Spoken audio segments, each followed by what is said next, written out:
তো বন্ধুরা, তোমরা অনেকেই ভাবতে পারো যে আমি চেন্নাই সুপার কিংয়ের MS ধোনির জার্সি কেন কুম্ভ মেলায় নিয়ে গেলাম। তার মধ্যে অনেক কারণ আছে। কেন আমি ছোট থেকে ক্রিকেটটা অনেক ভালোবাসি, সত্যিই মন থেকে অনেক ভালোবাসি। একদম ছোট থেকে ক্রিকেট খেলি। যখন আমি বুঝতে শিখলাম তখন থেকেই আমি MS ধোনির অনেক বড় ভক্ত, অনেক বড় fan.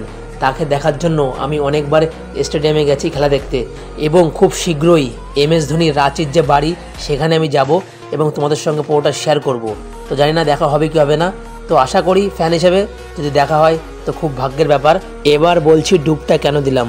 MS Dhoni international cricket থেকে অনেক দিন আগেই অবসর নিয়ে নিয়েছে। তো এবার তার লাস্ট IPL, এরপর তাকে আর দেখা যাবে না যতই আমরা বলি, কিন্তু এবারই তার লাস্ট IPL। তো তার জন্য ডুবটা দিচ্ছি, সে যেন এই IPLটা ভালো করে খেলতে পারে এবং তাকে যেন আমি আরও কাছ থেকে দেখতে পারি, এটাই আমার মনের ইচ্ছা।